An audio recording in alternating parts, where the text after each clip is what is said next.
जल्दी केस कैसे खत्म होता है? सोचा है? सोचते रहते हैं। क्या सबूत दिखाने से, या सबूत मांगने से, या फिर आपकी पार्टी जो जिसने झूठा केस लगाया है उसके कॉन्ट्राडिक्शंस पकड़ने से, या फिर उसके डॉक्यूमेंट्स की गलतियां पकड़ने से, या फिर उसकी विटनेस को चेक करने से? नहीं, इससे भी बड़ी एक चीज होती है। अगर वो पता हो तो इन सब की जरूरत नहीं होती, क्योंकि कई बार होता है ना कि झूठा केस तो लग जाता है पर आपके पास साबित करने के लिए कोई मजबूत ग्राउंड नहीं बन रहा होता है, मजबूत स्थिति नहीं बन रही होती है। खास तौर से एफआईआर के केसेस में ऐसा होता है। और जब एफआईआर के केसेस में ऐसा होता है तो आप हमेशा बैकफुट पे प्ले कर रहे होते हैं, क्योंकि आपको तो ये लगता है एफआईआर हो गई, हमें गिरफ्तार होना है साहब। ये एक ऑटोनॉमस सिस्टम आपने बना रखा है, आपका दिमाग काम करने लग जाता है, हमें गिरफ्तार होने जाना है, अब एफआईआर हुई है। जबकि असल में एफआईआर तो ब्लैकमेलिंग का धंधा है हिंदुस्तान के अंदर, अगर झूठी है तो।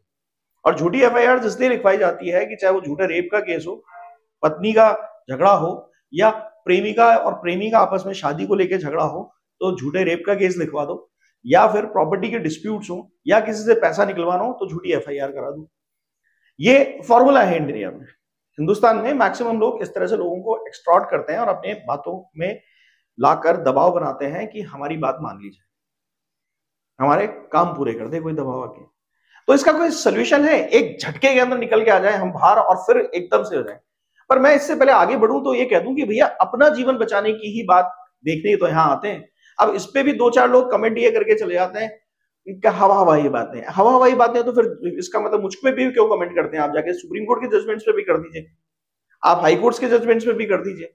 जरा तकलीफ पैदा कीजिए कि आप मेरे खिलाफ नहीं, एक्चुअल में आप अपने आप को कन्विंस कर रहे हैं कि ये हवा हवाई बात, ये हवा हवाई नहीं है, रिजल्ट आते हैं, एक्सपीरियंस लिया है इन चीजों का, तभी आपको यहां कर बोलते हैं, किया है तब बताते हैं।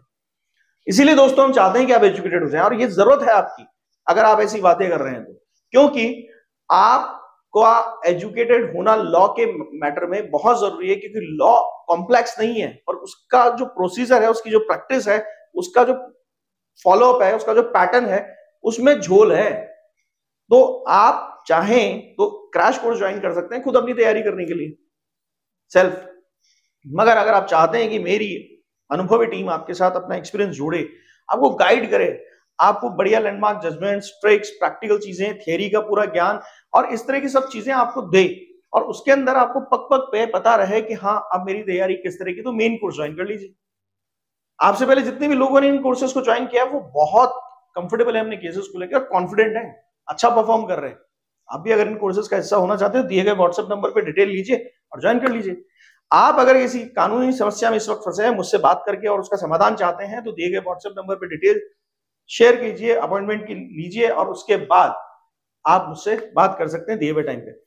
अब आ जाइए आज के मुद्दे में। एलिबाई सुना है कभी? नहीं सुना। कैसे सुनेंगे? ज्यादा पढ़ा ही नहीं हमने, ज्यादा हम वीडियो देख लेते हैं, ये कर लेते हैं, एजुकेटेड हुई।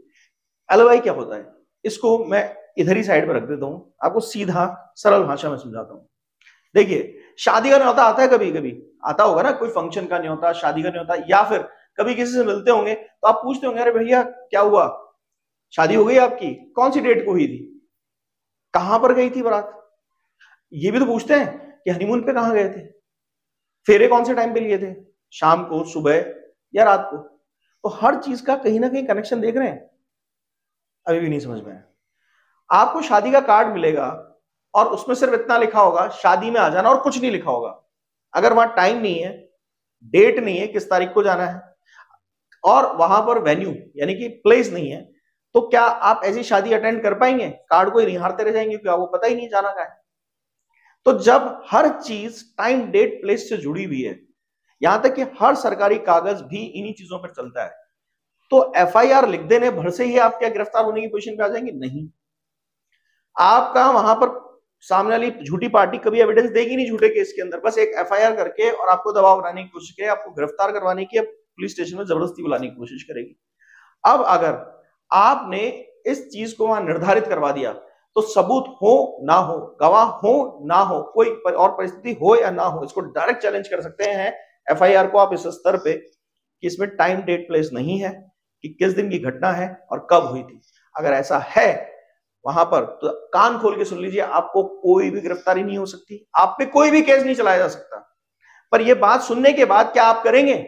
नहीं, फिर सोचना शुरू करेंगे, इसको क्रॉस चेक कर लें, तो कर लीजिए, किस्मत आपको अपने हाथों से संवारनी है, या फिर तो आपको ये सोचना चाहिए कि इसके ऊपर काम कैसे किया जाए। इस पे काम ऐसे ही होता है कि अगर आपने एक क्वेश्चन जो है ये लॉ से जस्टिफाइड है और एफआईआर का पैटर्न इसी को फॉलो करेगा ही करेगा जब इन्वेस्टिगेशन होगी, और अगर वहां नहीं है ये सब कुछ और ऐसी लीपापोती करके कहानी बना दी गई है तो केस खारिज करने योग्य है। मैं दोबारा कह रहा हूं, कान में अगर थोड़ा ठंडक आई है तो फिर आप भी सुन लीजिए, केस खारिज करने योग्य है। किसी भी कोर्ट में उस केस को नहीं चलाया जा सकता, और हर झूठे केस में जाके देखिए यही है, यही परिस्थिति है आपकी। अगर आप इस परिस्थिति से बाहर आना चाहते हैं तो मत लीजिए सबूत का सहारा, मत लीजिए विटनेस का सहारा, मत लीजिए किसी और डॉक्यूमेंट का सहारा, कुछ भी कुछ कहने की जरूरत नहीं है। सीधा सीधा इस आधार पर कोर्ट में जाकर भिड़ जाइए, अड़ जाइए। कौन सा कोर्ट? High court. क्वैशिंग के लिए जाइए। एफआईआर डायरेक्ट क्वैश होने का सबसे बड़ा रीजन यही। कुछ लोग नहीं समझते हैं क्वैशिंग क्या होता है, तो हाई कोर्ट का पावर होता है लोअर कोर्ट के केसेस को खारिज करने का। तो अगर आपको ये बात समझ में आ चुकी है, तुरंत लाइक कर दीजिए, शेयर कर दीजिए और ठोक दीजिए सब्सक्राइब का बटन। और ज्यादा ज्यादा जरूर बताइएगा, अगर जोश भर गया है ना तो कब केस खत्म कराना है, थोड़ा सा तारीख लिख के जाइए। इससे पता लगता है कि टाइम डेट प्लेस की वजह से आपके टाइम डेट प्लेस फिक्स हो गए कि आप केस से कब बाहर आने वाले। Thank you.